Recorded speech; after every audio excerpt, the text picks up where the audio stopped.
Nah, pertama-tama saya ingin mengatakan bahwa sebetulnya juga dalam bidang pemikiran Islam itu terdapat atau ada multikulturalitas pemikiran Islam, ya. Jadi tidak seragam, tidak homogen, tapi malah heterogen. Nanti saya jelaskan kenapa terjadi keragaman itu, kenapa terjadi multikulturalitas di dalam pemikiran Islam itu.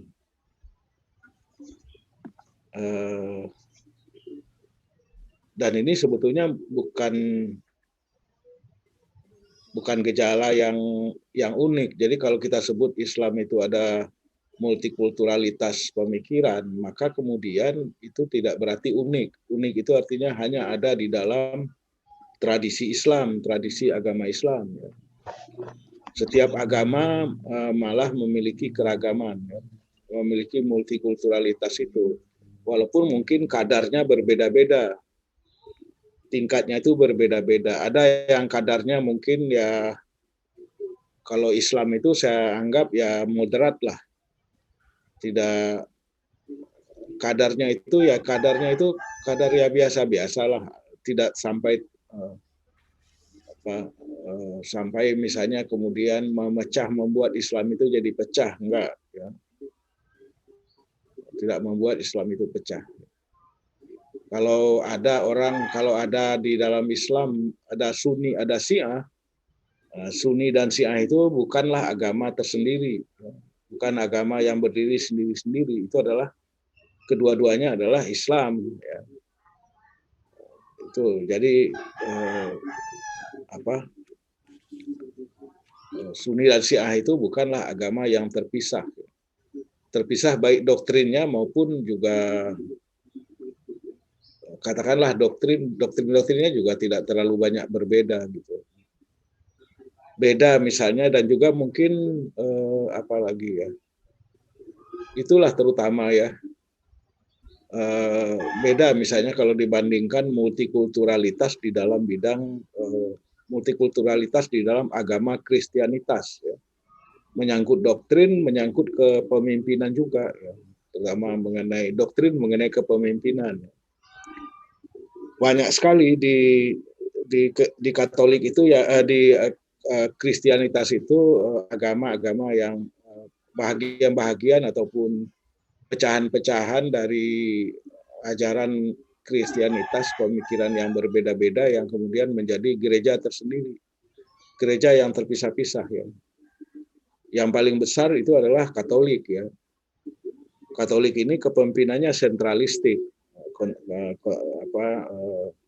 penganutnya ya banyak di Eropa dan banyak lagi ya di Amerika Latin, ya. Amerika Latin itu negara seperti Brazil, Argentina itu kebanyakan adalah Katolik. Kemudian kalau di Asia yang paling besar itu Katolik adalah di Filipina, ya. Sekarang ini penduduk Katolik, warga Katolik di seluruh dunia itu 1,3 M, 1,3 miliar. Kemudian yang kedua terbesar adalah Protestan. Protestan yang kalau di Indonesia disebut sebagai Kristen. Jadi Katolik, kemudian Kristen, ya kan? Kalau di Indonesia Katolik itu mungkin antara 3 sampai 4% ya dari seluruh penduduk Indonesia. Protestan antara 7 sampai 8 gitu. Walaupun tentu saja baik Katolik, baik Protestan maupun Katolik cenderung membesar-besarkan persentasenya. Ya. Bahkan ada yang mengklaim bahwa warga Kristen, Kristianitas Katolik maupun dan Protestan digabung di Indonesia, ya. Itu katanya sudah lebih dari 20% di Indonesia. Ya, gereja mengklaim seperti itu, tapi saya kira itu klaim saja, karena sensus penduduk tahun 2010 itu menemukan bahwa penduduk Muslim itu adalah 87,2%, ya. 87,2% dari Mungkin waktu itu 240 juta. Ya. Nah, sensus penduduk yang kemarin, yang 2020 kemarin itu, kayaknya sensusnya itu nggak lengkap ya. Saya nggak tahu di antara Anda ini ikut sensus nggak ya? Ikut, ada ikut nggak? Ikut, Belum. Ikut, Prof. Hah? Ikut Itu oleh RT, Prof. Mas Miftahul Asrol itu menggeleng-gelengkan kepalanya dia. Yang jelas saya nggak ikut, ya kan? Saya mencoba ikut online, tapi pertanyaan di online itu susah. Ya.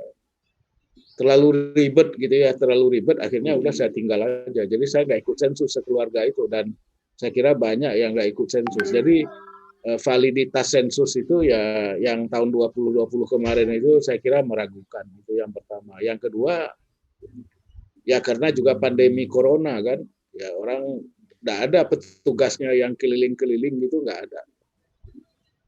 Jadi angka apa itu validitasnya diragukan. Jadi kalau ada data kependudukan itu gabungan dari sebahagian sensus proyeksi penduduk itu, penduduk data kependudukan yang dikeluarkan oleh BPS kemarin itu gabungan dari dua.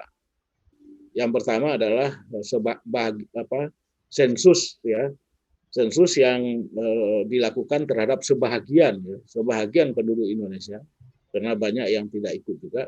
Dan yang kedua adalah proyeksi. Jadi jumlah penduduk itu diproyeksikan, itu biasa ada metodologinya tersendiri untuk memproyeksikan. Nah, cuma saya dalam pandangan saya, pengamatan saya, tidak terlalu banyak perubahan kependudukan, demografi keagamaan itu nggak banyak berubah. Jadi ya, penduduk Muslim Indonesia itu ya tetap segitu. Kalaupun kurang sedikit ya. Apalagi kemudian dalam waktu 20 tahun terakhir ini, misi gereja itu tidak lagi leluasa seperti dulu tahun 60-an, 70-an. Ya. Tahun 60-an, 70-an orang Islam tuh miskin-miskin ya. Dulu mungkin kalau dikasih mie ya masuk Kristen dia, atau dikasih kambing masuk Kristen dia. Nah, kalau sekarang mungkin enggak, karena apa? Tingkat pendidikan juga baik, ya, bertumbuh. Sekolah-sekolah yang baik juga banyak, sekolah-sekolah negeri maupun sekolah-sekolah Islam, madrasah semakin banyak. Oleh karena itulah banyak sekolah-sekolah Kristen dan Katolik itu tutup itu karena kekurangan murid. Murid yang masuk itu nggak cukup untuk SPP-nya nggak cukup untuk membiayai biaya operasionalnya ya, kebutuhan operasional nggak tertutup ya, jadi ditutup lah. Dan itu terjadi bukan hanya di daerah-daerah yang mayoritas Muslim, bahkan yang mayoritas Kristen dan Protestan pun juga banyak sekolah swasta gereja itu tutup ya. Karena apa? Karena ada ekspansi sekolah-sekolah negeri ya. Sekolah negeri tentu saja ya mayoritas muridnya itu adalah orang Kristen atau Katolik ya kan. Gratis, kebanyakannya gratis. Tapi kalau masuk sekolah Katolik atau Protestan ya bayar, ya kan, bayar. Nah, jadi itulah yang membuat sekolah-sekolah swasta Kristen Protestan itu menjadi berkurang. Gitu. Nah, kembali lagi ke soal tadi. Jadi kalau kita lihat di Kristianitas itu keragaman itu sudah menjadi agama-agama tersendiri. Gerejanya itu yang paling besar Katolik, yang kedua Protestan itu 1,1 miliar ya, di dunia. Kaum muslimin seluruh dunia itu 1,4 M ya. Jadi kalau orang Katolik dan Protestan digabung ya, maka kemudian orang Islam jadi nomor 2. Karena yang Katolik digabung dengan Protestan itu jumlahnya 2,4 M. Nah, Muslimnya cuma 1,4 M. Ya. Tapi kalau dipisah-pisah, maka kemudian orang Islam yang lebih banyak ya, lebih banyak dibanding dengan orang Katolik. Ya. Nah, itu selain itu juga ada gereja Koptik. Koptik itu di Mesir. Kemudian ada gereja Ortodok Yunani, Ortodok Rusia, ada Ortodok macam-macam, Armenia, macam-macam itu gereja-gereja Ortodoks. Nah, jadi ada keragaman yang memang kemudian membuat batang tubuh agama itu menjadi terbelah-belah, terpisah-pisah, menjadi tubuh sendiri, badan sendiri, ya, gereja sendiri. Ya. Nah, di dalam Islam, seperti yang saya katakan, keragaman pemikiran itu tidak sampai kemudian memunculkan agama-agama baru, memecah belah dalam jumlah yang signifikan. Memang ada juga agama yang mengambil aspek tertentu dari Islam, tapi tidak bisa disebut sebagai Islam, yaitu misalnya Bahai. Ya. Bahai itu didirikan oleh Bahauddin atau Bahauddin atau Bahaullah, orang aslinya tadi Muslim di Iran atau Persia, yang kemudian mengklaim memiliki pintu untuk masuk surga, memegang kunci, ya, memegang kunci untuk masuk pintu babul jannah, ya. Maka kemudian itu, tapi itu saja, yang lain ibadahnya dia nggak ada, ibadah model Islam nggak ada, ya kan, dan macam-macam lah, ya. Dia mencampurkan juga dengan Zoroaster. Nah, di dalam Islam itu ada keragaman, multikulturalitas pemikiran. Nah, kalau kita lihat pemikiran Islam yang paling pokok, ya, biasanya menyangkut itu 3 bidang, ya, 3 bidang pokok. Yang pertama adalah bidang fikih, ya. Itu fikih itu bidang pemikiran Islam. Yang kedua adalah kalam itu teologi, dan yang ketiga adalah tasawuf. 3 itu. Walaupun kemudian juga berkembang pemikiran Islam dalam bidang-bidang lain. Ada pemikiran Islam mengenai politik misalnya, ya kan. Ada pemikiran Islam mengenai pendidikan. Ada pemikiran Islam mengenai pengetahuan, ilmu pengetahuan misalnya. Banyak, ya. Ya, jadi ada pemikiran-pemikiran bidang yang lain yang tentu juga berbeda-beda, ya. Ada perbedaan pandangan mengenai politik, dalam hal pendidikan juga ada perbedaan pandangan, dan juga dalam ekonomi, ya kan, juga ada perbedaan. Tapi kita nggak membahas itu, yang kita membahas hanya yang paling pokok saja, yaitu yang 3 itu, fikih, ya. Nah, di dalam bidang fikih kita punya fikih setidak-tidaknya yang ada, yang eksis sampai sekarang itu ada 5, ya. Yang pertama adalah mazhab fikih Imam Hanafi atau Hanafiyah. Itu yang pertama. Mazhab Hanafi ini dikenal mungkin lebih rasional, ya, dibanding dengan yang lain. Lebih banyak menggunakan akliyah, ya, dalam istinbat hukumnya, sering menggunakan akal, menggunakan banyak akal juga, gitu, dibanding akliyah dibandingkan dengan nakliyah, ya. Kemudian yang kedua adalah mazhab fikih. Kalau sekarang mazhab Hanafi itu dominannya adalah di anak benua India. Orang India, Pakistan, Bangladesh itu umumnya adalah Hanafi. Atau orang Afghanistan, ya. Afghanistan itu juga itu Hanafi. Yang kedua adalah mazhab Imam Syafi'i atau Syafi'iyah. Imam Syafi'i, ya. Imam Syafi'i ini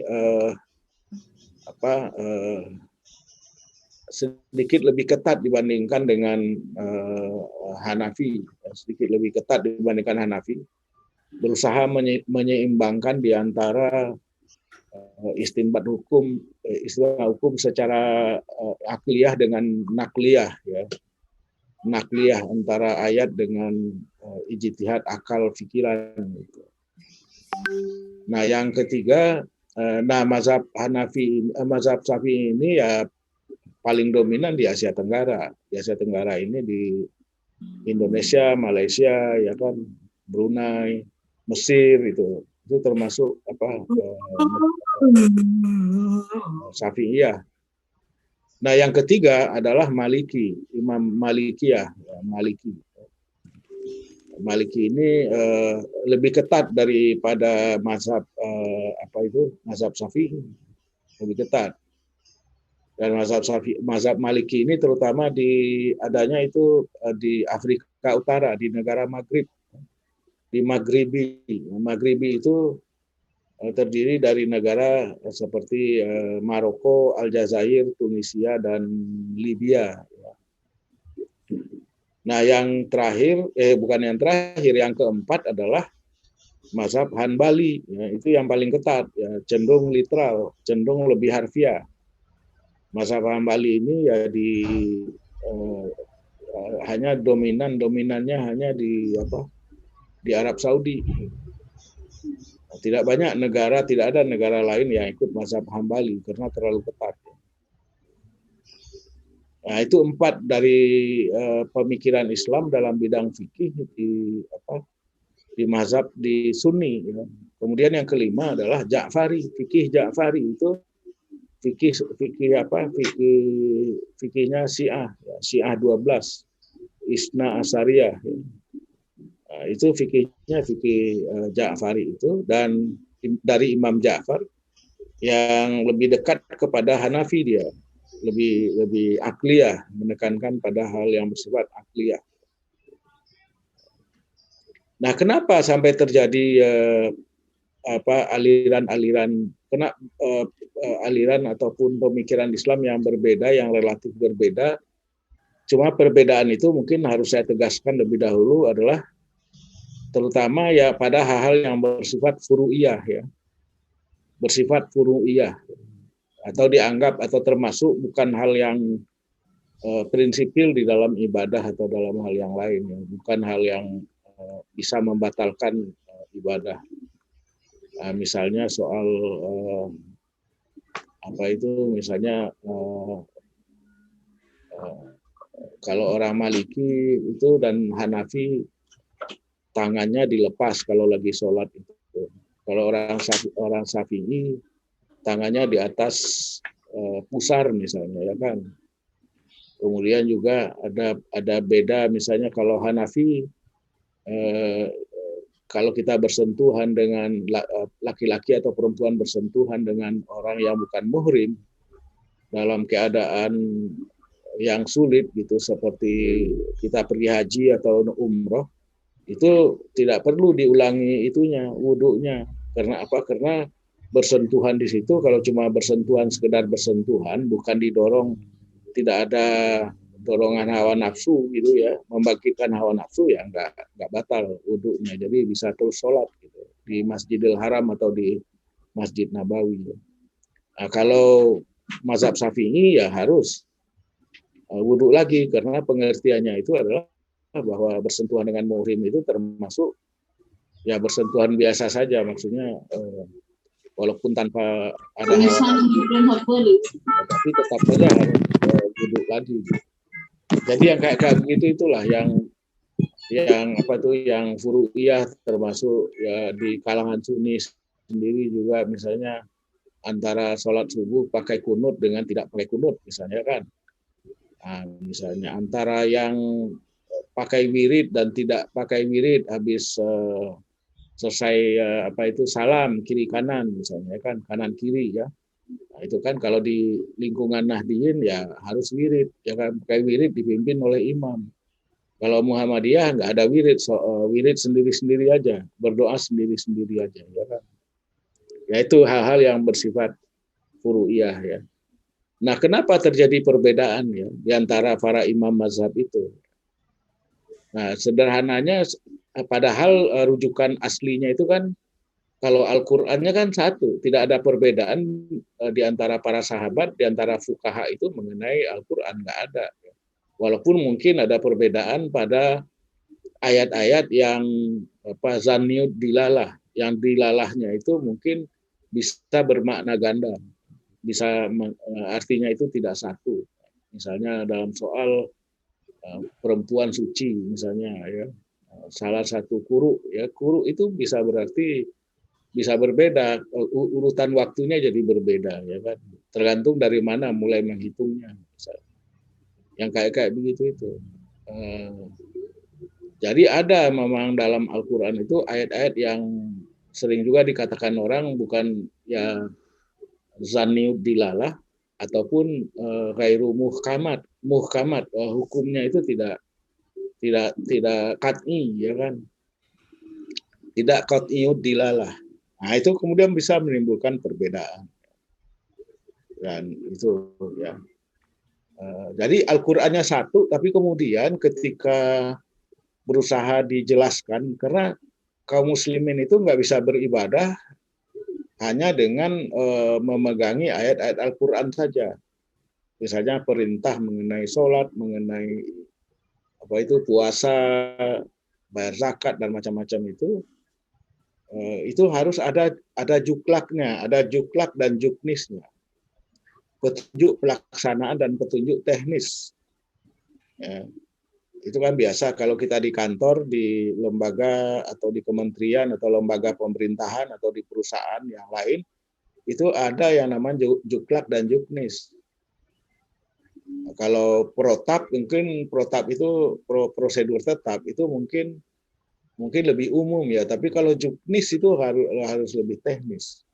Nah, fikih itu adalah juklak dan juknis. Juklak bagaimana cara berwudu ya kan, juklak bagaimana cara sholat, cara berpuasa itu kan nggak ada. Soal-soal teknis sangat teknis itu tidak ada dalam Al-Quran. Nah, ketika merumuskan juklak dan juknis itu, maka muncullah perbedaan-perbedaan di antara para fukaha ini. Kenapa berbeda para fukaha? Pertama, fukaha itu berbeda kalau dia lahir atau muncul di lingkungan sosio-intelektual yang berbeda. Nah, jadi kalau mereka seperti Imam Hanafi yang lahirnya di Irak, atau Imam Syafi'i juga pertama kalinya di Irak, itu berbeda dengan Imam Hambali atau Imam Maliki misalnya. Lingkungan sosialnya berbeda, lingkungan geografisnya berbeda. Ukuran kalau dulu ada ukuran kulah yang ukuran kulah untuk air itu untuk masih bisa dikatakan atau disebut sebagai suci dan mensucikan ya kan. Nah, itu ada ukurannya. Kalau di Baghdad ketika Imam Syafi'i ya ukuran kulahnya lebih besar ukuran kulahnya, tapi di Haramain Mekah dan Madinah lebih kecil karena pada waktu itu air susah. Jadi jangan dibandingkan kalau dengan sekarang. Kalau dengan sekarang ya air di Makkah dan Madinah di Arab Saudi itu tidak hampir sama aja bedanya, tidak berbeda dengan di Indonesia. Air itu tersedia dalam jumlah yang banyak. Air itu malah disuling, air laut disuling menjadi air tawar gitu kan. Nggak ada masalah lagi, tidak relevan lagi ya ukuran kulah ya untuk berwudu itu. Air dipakai untuk berwudu itu tidak relevan lagi. Kalau dulu sangat relevan. Nah, itu. Yang kedua, yang selain itu, perbedaan itu juga muncul karena kecenderungan intelektualnya. Dari fukaha, dari pemikir Islam, dari ulama itu masing-masing. Ada yang kecenderungan intelektualnya itu sangat legalistik, ya kan? Legalistik itu orientasinya hukum melulu, hukum. Ada juga yang orientasinya itu spiritualistik atau tasawuf. Kecenderungannya itu ya tasawuf. Ya. Misalnya Imam Ghazali, Imam Ghazali itu juga menulis fikih. Fikihnya itu Ihya Ulumuddin, tapi dia punya kecenderungan tasawuf yang sangat kuat, makanya fikihnya itu fikih yang sufistik ya kan. Kalau kita lihat tasawuf fikih Ihya Ulumuddin itu berbeda dengan fikih-fikih yang lain karena karena sangat sufistik ya. Banyak bicara mengenai hakikat, mengenai esensi, mengenai asrar, rahasia dari ibadah-ibadah itu. Nah, itu dia kalau ini jadi lingkungan intelektual sama juga lah dengan di Indonesia. Kecenderungan itu berbeda dari lingkungan sosial lingkungan seseorang pemikir Islam atau ulama itu dibesarkan. Kalau dia dibesarkan di lingkungan pesantren, di lingkungan Nahdliyin, jelas cara berpikirnya, cara pandang dunianya berbeda dengan mereka yang dibesarkan di lingkungan Muhammadiyah. Ya, berbeda, cara pandangnya itu berbeda. Itu hal yang alamiah, jadi nggak bisa dihindari. Nah, maka muncullah aliran mazhab fikih yang berbeda-beda itu. Walaupun sebetulnya sekali lagi perbedaannya itu adalah hal-hal yang sebetulnya tidak hal yang prinsipil, ya. Tidak hal prinsipil itu misalnya apa? Ada aliran fikih, misalnya ini andai kata gitu, ada aliran fikih yang bilang sholat nggak wajib misalnya, atau puasa nggak wajib, nah itu nggak ada. Dari 5 yang tadi saya sebutkan, nggak ada perbedaan. Sholat itu wajib, cuma cara mengerjakannya itu mungkin sedikit-sedikit ada bedanya. Kalau orang Syiah, ya 5 sholatnya 5, tapi punya kecenderungan, punya kebiasaan orang Syiah itu mengerjakan 5 sholat itu dalam 3 waktu saja. Nah, jadi di jamak dan di kasar itu zuhur dengan asar, atau sebaliknya zuhur ditarik ke asar dan kemudian maghrib dengan isya, atau maghrib ditarik ke isya, ke sholat isya. Nah, orang Syiah biasanya kebanyakannya itu mengerjakan di 3 waktu, 5 sholat di 3 waktu itu, subuh sendiri, kemudian zuhur dengan asar, dan maghrib dengan isya. Itu selalu biasanya mereka gabungkan. Orang Sunni juga suka menggabung, bukan suka, orang Sunni juga menggabungkan, tapi kalau lagi dalam apa itu istilahnya apa? Perjalanan apa? Ya. Perjalanan. Kalau dalam perjalanan itu boleh. Walaupun juga ada diskusi di kalangan para ulama Sunni, misalnya apa ukuran dalam perjalanan itu apa? Apakah kilometernya ataukah waktunya, ya kan? Nah, sekarang ini kalau di daerah Jabodetabek ini, ya kan, mungkin juga Surabaya gitu, Surabaya Sidoarjo, mungkin bukan jaraknya tapi waktu tempuhnya. Waktu tempuhnya jadi lebih lama karena macet, ya kan. Kalau macetnya lagi di jalan tol bagaimana, ya kan? Kalau udah di jalan tol nggak bisa keluar, susah keluar untuk misalnya nyari masjid, ya, terutama maghrib misalnya, atau asar dengan maghrib, ya. Jadi meninggalkan kantor misalnya habis zuhur gitu, kemudian macet, ya asarnya bisa kelewat, ya, kelewat sampai maghrib gitu kan. Nah, jadi kayak begitu. Nah, jadi itu perbedaan itu yang harus dipahami. Jadi oleh karena itu perbedaan itu sesuatu hal yang alamiah. Juga perbedaan di dalam kemampuan, ya, kemampuan misalnya perbedaan di dalam kemampuan memahami pernik-pernik kesulitan kerumitan bahasa Arab misalnya, kan, baik bahasa Arab yang ada dalam Al-Quran maupun yang ada di hadis misalnya itu. Kalau orang Arab, saya nggak tahu apakah orang Arab itu paham seluk-beluk bahasa Arab semuanya gitu, ya, nggak mungkin juga nggak juga, ya kan. Sama lah dengan orang Indonesia juga belum tentu bisa menjelaskan seluk-beluk kerumitan bahasa Indonesia misalnya, kan. Jadi pengetahuan mengenai bahasa Arab, pengetahuan mengenai keislaman, ya kan, mengenai macam-macam lah yang terkait dengan itu, dengan apa hadis dan macam-macam, itu mempengaruhi juga cara orang berbeda dari ini.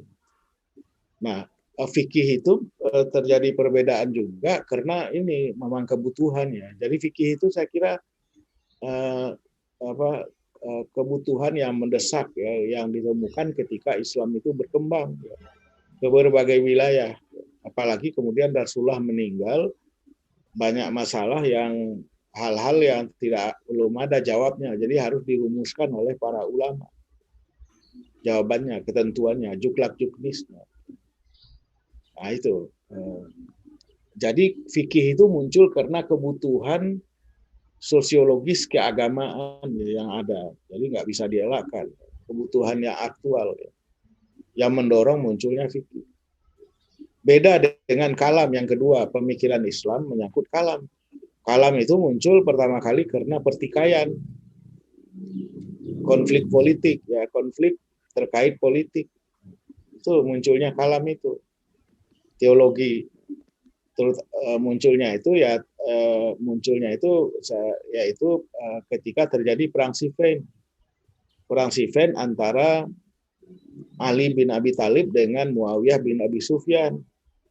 Kenapa terjadi peperangan? Karena Muawiyah bin Abi Sufyan ingin menuntut balas atas kematian Utsman bin Affan, khalifah ketiga yang rumahnya dikepung dan kemudian dia tewas terbunuh. Nah, Muawiyah itu adalah keluarga termasuk keluarga Utsman bin Affan dan ingin menuntut bela karena sebahagian kaum muslimin mengangkat Ali menjadi khalifah yang keempat. Nah, pihak Muawiyah nggak mau menolak itu, akhirnya terjadilah perang. Nah, singkat cerita, dalam peperangan itu barisan Ali ini sudah hampir menang, kan? Menang itu, hampir mengalahkan, udah hampir kalah itu Muawiyah bin Abi Sufyan.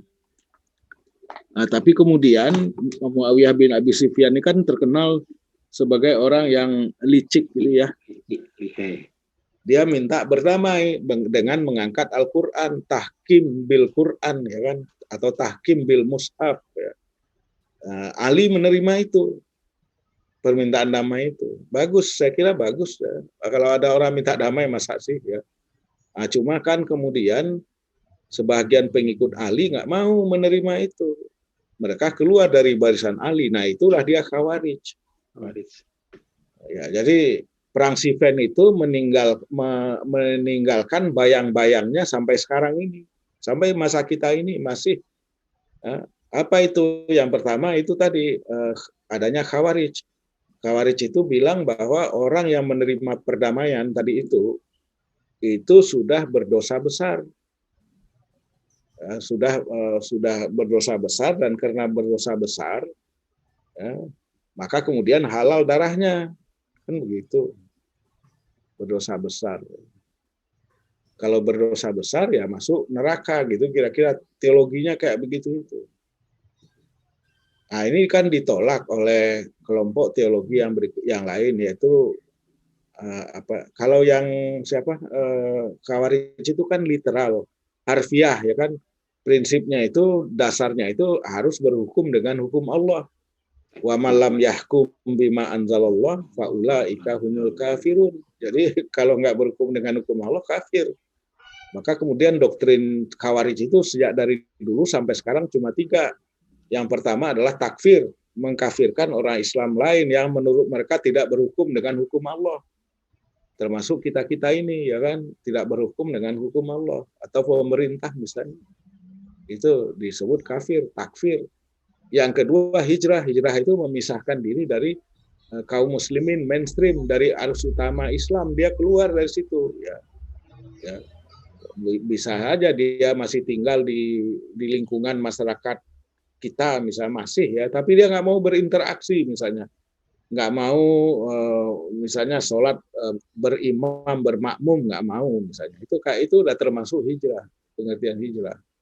Jadi tidak harus misalnya hijrah itu dia pergi kemana gitu kan, mengasingkan diri, ya enggak. Tapi memisahkan diri aja, sholatnya memisahkan diri, nggak mau ikut dan seterusnya. Nah, yang ketiga doktrin Khawarij itu adalah jihad, memerangi orang-orang Islam. Jadi sejak zaman Sayyidina Ali itu, Muawiyah itu, orang-orang Khawarij itu sudah melakukan pembunuhan, ya kan? Ya, yang lagi sholat itu ya kan, termasuk Ali pun juga tewas karena itu kan oleh siapa, Ibnu Muljam ya kan. Nah itu yang kita, jadi dampaknya itu sampai sekarang. Yang kedua yaitu adanya aliran paham yang disebut Mu'tazilah. Mu'tazilah itu artinya ditunda, i'tizal, ditunda, i'tizal, yang berpendapat bahwa orang yang berdosa besar itu tidak bisa dibilang sudah kafir ya kan. Dia tempatnya itu adalah di satu tempat di antara 2 tempat ya kan. Al-manzilah baina manzilatain, satu tempat di antara 2 tempat. Orang bilang katanya itu kalau ya di tengah-tengah antara surga dan neraka. Jadi kalau angin surga yang bertiup dia enak, nyaman. Tapi kalau angin neraka dia tersiksa gitu kan. Ada yang menggambarkan seperti itu. Tapi Mu'tazilah ini sangat rasional, ya kan? Sangat rasional. Jadi misalnya saja rasional, akal itu bisa menemukan kebenaran, mana yang baik, mana yang buruk itu akal bisa. Jadi kalau gitu apa gunanya wahyu? Wahyu itu hanya untuk mengkonfirmasi apa yang sudah ditemukan oleh akal. Nah itu misalnya, itu ada 5 itu prinsip Mu'tazilah itu disebut dengan usulul khamsah, al-usul al-khamsah, usulul khamsah. Ya, prinsip yang 5 itu termasuk misalnya adil. Allah itu pasti adil, ya kan? Jadi orang yang rajin beribadah, ahlul ibadah itu pasti masuk surga. Kalau ahlul maksiat itu masuk neraka. Nggak mungkin, Allah itu tidak mungkin, pasti menurut orang Mu'tazilah nggak mungkin memasukkan ahlul ibadah ke dalam neraka, nggak mungkin. Karena Tuhan itu adil, Allah itu adil. Kalau dia masukkan ahlul ibadah ke dalam neraka, ya itu berarti Allah nggak adil, padahal Allah itu adil, ya begitu. Nah itu yang kemudian menimbulkan reaksi dari pihak lain, aliran lain yang kemudian kita kenal sebagai Asy'ariyah dan Maturidiyah, ya kan. Misalnya Anda nggak bisa paksa, ya kan, Allah harus seperti itu. Apa urusannya Anda kok bisa memaksa-maksa Allah memasukkan orang ke dalam surga, misalnya kayak begitu. Argumennya sederhananya, ya. Misalnya begitu. Dan Mu'tazilah juga menekankan apa yang disebut dengan free will dan free act, kemauan bebas dan tindakan bebas. Kita itu bebas memilih, ya kan, mau kafir, mau jadi muslim.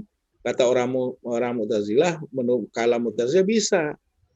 Itu kemauan bebas, namanya free will dan free act. Nah, sebaliknya Asy'ariyah bilang enggak. Itu semua sudah ditentukan. Itu disebut dengan predestin. Predestin itu sudah ditentukan, ya. Sudah ditetapkan, sudah ada kodanya. Kita semua tinggal menjalani kadarnya. Kodanya itu sudah ada di Lauh Mahfuz. Ya, kita paling hanya bisa berusaha, tapi kemudian tidak bisa mengubah kodanya itu, yang kemudian terrealisasi menjadi kadar kita, gitu kan, gitu. Nah, itu kemudian menjadi aliran yang kedua, yang paling besar, yang disebut dengan Ahlus Sunnah wal Jamaah, Sunni, ya kan? Termasuk kita-kita ini, walaupun di Indonesia Ahlus Sunnah wal Jamaah itu juga tidak seragam. Ada Ahlus Sunnah wal Jamaah yang menyebut diri sebagai Aswaja. Nah, Aswaja itu pasti NU, ya kan? Tapi juga ada Ahlus Sunnah wal Jamaah yang tidak menyingkatnya menjadi Aswaja, ya Ahlus Sunnah saja, gitu kan, wal Jamaah, ya. Orang-orang seperti saya kira termasuk Muhammadiyah, termasuk ormas-ormas yang lain seperti Matlaul Anwar, Nahdlatul Watan, itu semua Ahlus Sunnah wal Jamaah, ya kan? Dengan konotasi yang sedikit berbeda, itu aja bedanya, ya kan? Nah, itu kelompok 2 yang terbesar. Kelompok ketiga itu adalah Syiah. Syiah itu adalah dari pendukung Sayyidina Ali, ya kan? Yang dalam banyak perjalanan sejarah itu ditindas. Mereka ini mendapat penindasan, ya. Mengalami penindasan dan persekusi dari penguasa-penguasa Sunni. Terutama ya contoh yang mungkin paling paling serem, ya, paling serem itu adalah pada masa pasca perang Siffin itu kan. Sayyidina Hasan itu kan cucu Nabi. Itu juga dikerjain, dikhianati oleh Muawiyah, kan. Kemudian putranya yang satu lagi, cucu Nabi yang satu lagi, Husain, itu malah dibunuh di Padang Karbala. Nah, Padang Karbala, kemudian tubuhnya itu dimakamkan di Karbala, sekarang ini menjadi tempat ziarah orang-orang Syiah. Sementara kepalanya dibawa ke Mesir, ke Kairo. Nah, bisa dibayangkan itu, kalau zaman sekarang ini, kalau kita naik pesawat, ya, dari Baghdad ke Kairo itu perlu waktu sekitar 2 jam. Nah, itu dengan pesawat jet yang kecepatannya itu 750 sampai 900 km per jam. Nah, kalau zaman dulu ya kan belum ada mobil, zaman zaman zaman Ali bin Abi Thalib atau zaman Nabi sebelumnya itu zaman Muawiyah bin Abi Sufyan, Yazid ya bin Muawiyah itu belum ada mobil, belum ada roda, belum ada mobil, belum ada pesawat, apalagi nggak ada. Jadi Hanya unta, orang Bro. itu melakukan perjalanan naik onta. Kalau naik kuda nggak kuat karena jauh, panas, nggak ada, kuda itu nggak tahan. Melintasi padang pasir itu nggak tahan. Yang bisa itu hanya satu-satunya alat transportasi itu cuma unta, ya kan. Nah, bayangan aja itu dari Baghdad ke Kairo itu dengan unta. Ya kan? Unta itu kan jalannya kan pelan sekali, ya kan. Jadi saya kira ketika sampai di Kairo atau mungkin di tengah perjalanan, bukan mungkin ya, beberapa hari di perjalanan itu kepala Sayyidina Husain itu sudah tinggal tengkoraknya saja. Jadi tengkoraknya itulah yang dibawa-bawa ke Kairo, dimakamkan di Kairo, dan di situ dibikin masjid namanya Masjid Sayyidina Husain. Ada nggak di antara Anda ini yang pernah kuliah di Kairo atau pernah datang ke Kairo? Itu bayangkan itu, nggak bisa kebayangkan ya. Bagi saya itu susah itu membayangkan, masih susah bagi saya menerima itu. Kok ya orang Islam tega melakukan seperti itu terhadap cucunya Rasulullah itu, ya nggak bisa saya. Itu. Tapi itulah kejadian, faktanya memang seperti itu faktanya. Jadi ada 3 aliran itu. Nah, orang-orang Khawarij itu pada dasarnya juga sebetulnya dari sudut ibadahnya, amal ibadahnya itu, muamalahnya, fikihnya itu masih fikih Sunni, cuma teologinya yang berbeda itu. Nah, kalau orang Syiah, teologinya, kalamnya itu adalah kalam Mu'tazilah. Jadi Mu'tazilah dia, karena Mu'tazilah itu rasional, masuk akal ya kan, dan Syiah itu tradisi intelektualismenya, akalnya itu memang tidak itu kuat ya kan. Makanya sepanjang sejarah, terutama pasca Baghdad itu, kalau di Sunni runtuhnya Baghdad, kalau di Sunni itu ada pernah penutupan pintu ijtihad. Pintu ijtihad ditutup karena apa? Karena dianggap ijtihad itu menimbulkan kekacauan pemikiran ya kan. Nah, sebaliknya di Syiah nggak pernah ada ditutup pintu ijtihad, tidak ada. Jadi mereka terus saja berpikir, karena memang teologinya itu adalah, atau kalam yang dipakai, yang diambil, dikembangkan oleh orang Syiah itu adalah kalam Mu'tazilah. Beda dengan kita ini Sunni ini yang memegangi paham atau teologi atau kalam Asy'ariyah Maturidiyah. Kita ini Asy'ariyah Maturidiyah yang dipakai gitu. Walaupun mungkin juga tidak semuanya sadar bahwa kita ini mengikut Asy'ariyah, mungkin ya tidak sadar, karena itu mungkin ya, terlalu rumit juga sih ya kan mengenai hal itu. Jadi itu mengenai kalam. Jadi kalam itu, perbedaan-perbedaan itu muncul karena konflik politik terutama. Nah, yang ketiga ini pemikiran Islam yang ketiga yang tumbuh berikutnya itu adalah dalam bidang tasawuf atau sufisme. Nah, Islam itu sering digambarkan banyak ahli itu dan ulama itu seperti dua sisi dari satu mata uang yang sama. Jadi mata uang itu dua sisinya, ada sisi eksoterik itu bagian luarnya, kemudian ada sisi esoterisnya dalamnya, atau dalam bahasa Arabnya atau terminologinya itu adalah aspek zahir dan aspek batin. Zahir itu adalah fikih. Fikih itu zahir, yang menentukan batas-batas mana yang boleh, mana yang tidak boleh, mana yang halal, mana yang haram, mana yang makruh, dan lain sebagainya. Itu dia menentukan batas-batas. Kemudian ada bagian dalam, ya. Bagian dalam itu yang bersifat esoteris. Batin itu adalah tasawuf itu, ya kan? Nah, itu dia.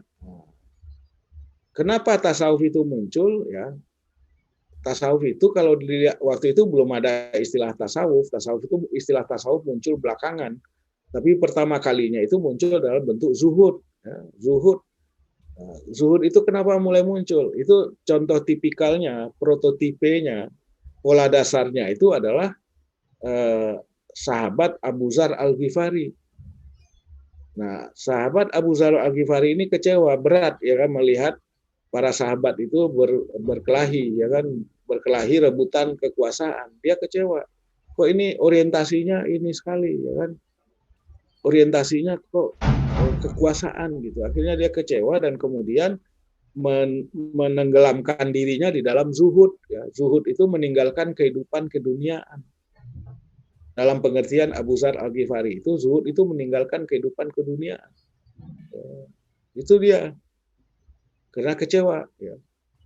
Nah, itu. Yang kedua, dalam masa yang lebih belakangan tasawuf itu atau yang kemudian menjadi tasawuf itu muncul sebagai reaksi dari kehidupan yang serba hedonistik yang pada masa terutama masa pada masa kemajuan Abbasiyah, dinasti Abbasiyah itu.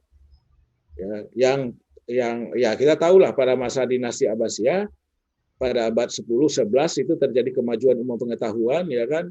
Kemudian gejala kehidupannya itu adalah kehidupan yang hedonistik yang antara lain dicerminkan dalam misalnya cerita 1001 malam. Cerita 1001 malam Harun Rasid itu mencerminkan kehidupan yang hedonistik. Dan inilah kemudian menimbulkan reaksi balik yaitu kembali kepada spiritualitas Islam. Spiritualitas Islam itu tasawuf itu.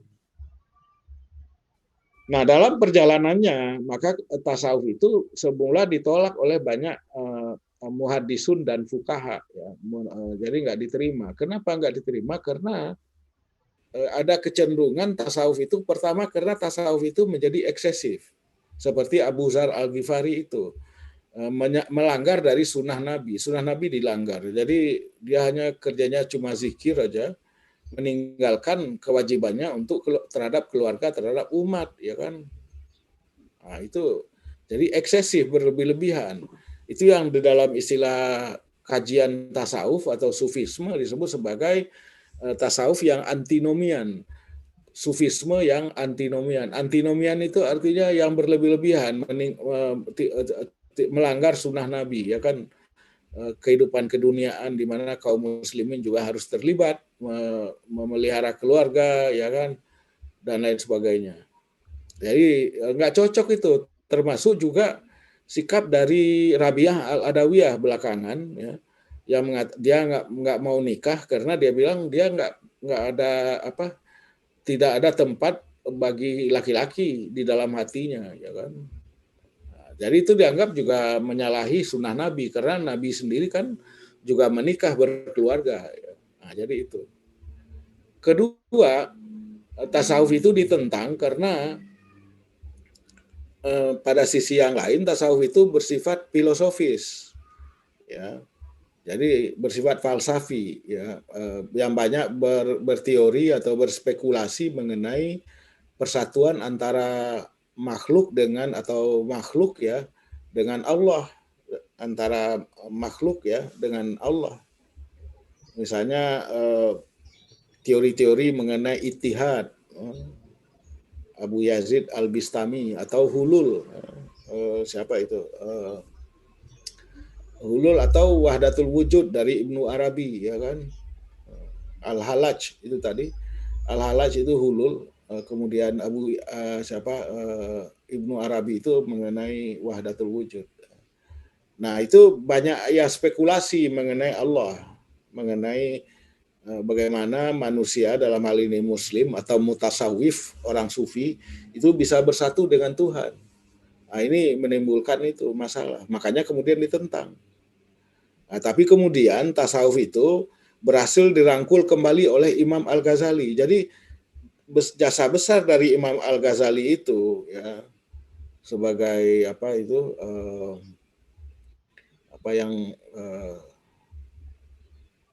yang disebut sebagai, ya dikenal juga gelarnya itu adalah Ihya Ulumuddin, orang yang menghidupkan kembali ilmu-ilmu agama. Kemudian Hujatul Islam, disebut juga Hujatul Islam, itu adalah ketika dia berhasil mengintegrasikan kembali tasawuf itu ke dalam ortodoksi Sunni. Ortodoksi Sunni itu yaitu, ortodoksi itu artinya pemahaman dan praktek agama yang sudah disetujui oleh ulama yang otoritatif, itu yang disebut dengan ortodoksi, ya, yang sah. Kalau tidak ortodoks, unortodoks berarti yang menyimpang. Nah, jadi itu jasa besar dari Al-Ghazali, ya, yaitu menyatukan kembali tasawuf itu sebagai bahagian integral yang tidak terpisahkan dari ortodoksi Sunni. Sunni itu Ahlus Sunnah wal Jamaah. Ya. Nah, jadi itu yang kemudian membagi tasawuf itu menjadi dua, ya kan? Ada tasawuf akhlaki atau tasawuf amali, kemudian ada tasawuf falsafi. Umumnya yang diajarkan untuk Muslim awam, ya, orang awam itu adalah yang akhlaki itu, ya. Sedangkan yang falsafi itu hanya untuk khasul khawas, jadi untuk orang Muslim atau murid yang sudah sampai pada tingkat khasul khawas, yang sudah memiliki tingkat yang lebih tinggi, ya kan, dalam pemahamannya. Kalau enggak nanti bisa tersesat. Nah, jadi itu. Nah, jadi di dalam tradisi Sunni sampai sekarang kita ini tasawuf itu dipraktekkan seperti itu, ya. Pada tingkat masyarakat awam itu adalah tasawuf amali atau tasawuf akhlaki, kemudian sebahagian itu yang sudah sampai pada tingkat khasul khawas itu ya mencoba menggali, memahami tasawuf falsafi. Nah, praktek-praktek tasawuf itu bisa diamalkan yang pertama melalui zikir, melalui tasawuf, melalui tarekat. Tarekat itu apa? Tarekat itu adalah bentuk terorganisasi dari tasawuf, ya. Jadi ada mursyidnya, ada khalifahnya, ada muridnya, kemudian ada metode zikirnya, wiridnya. Nah, itu dia. Di dalam tradisi kita di Indonesia, biasanya tarekat itu terasosiasi kuat dengan Nahdiyin, dengan NU. Makanya di NU itu ada Jam'iyah Tarekah Muktabarah Nahdiyah, ya kan? Itu ada. Di Muhammadiyah tidak ada tarekat, karena memang Muhammadiyah tidak mengamalkan tarekat itu cenderung sendiri-sendiri, ya kan, seperti yang diajarkan oleh Buya Hamka misalnya, ya. Nah, seperti itu. Lebih mengikut kepada pemikiran Ibnu Taimiyah, karena Ibnu Taimiyah bilang bahwa Ibnu Taimiyah itu menolak tarekat tapi menerima tasawuf, ya, tasawuf yang dipraktekkan secara sendiri-sendiri gitu. Ya, jadi itu ini. Nah, itulah multikulturalitas di dalam bidang pemikiran, ya, kita. Nah, memang kemudian ada perbedaan-perbedaan seperti misalnya Syiah misalnya, ya kan. Syiah itu kalau dalam bidang tasawufnya mengambil tasawuf falsafi. Jadi tasawuf falsafi itulah yang mereka kembangkan. Karena apa? Karena memang orang-orang Syiah lebih lebih menekankan pada pengembangan intelektualisme atau aliran-aliran yang lebih menekankan pada intelektualisme. Jadi mereka itu, makanya kemudian Imam Ayatullah Khomeini itu pernah menulis syarah mengenai Fususul Hikam, kitab Fususul Hikam, karya Ibnu Arabi. Ibnu Arabi itu adalah orang Sunni, ya kan. Nah, tapi pemikiran tasawufnya diambil oleh orang Syiah juga gitu. Jadi oleh karena itulah tadi seperti yang saya katakan, sebenarnya dari aspek pemikiran Islam yang tiga itu fikih, kemudian kalam, dan kemudian tasawuf, sebetulnya tidak terlalu banyak beda antara Sunni dengan Syiah. yang paling mencolok perbedaannya itu adalah dalam bidang pemikiran politik. Nah, itu baru muncul perbedaan yang sangat mencolok. Nah, cuma kita tidak bahas itu ya, mengenai politik itu. Jadi tiga itu aja ya, pada aspek itu. Dan itu kemudian memang pemikirannya itu juga tidak konstan ya, pemikiran Islam itu. Perubahan-perubahan yang terjadi sepanjang sejarah juga mempengaruhi, ya kan. Jadi misalnya pada masa klasik, apa yang saya ceritakan itu terutama masa klasik, yang kemudian berlanjut sampai masa abad pertengahan. Pada masa-masa modern, maka kemudian pemikiran-pemikiran itu kemudian dikaji ulang, ya kan? Maka kemudian diadakan sesuai dengan munculnya gerakan pembaharuan, ya kan? Pembaharuan pemikiran, maka muncullah upaya-upaya untuk memperbaharui, mengkontekstualisasikan pemikiran Islam itu dalam rangka menjawab tantangan yang ada dan tantangan yang berkembang pada masa modern. Jadi muncullah perbedaan-perbedaan seperti itu. Sedikit-sedikit juga ya, sedikit-sedikit aja bedanya juga ya. Baik dalam bidang pemikiran, fikih maupun juga kalam dan tasawuf gitu. Nah, saya kira sampai di situ aja karena kita harus masih ada waktu kira-kira seperempat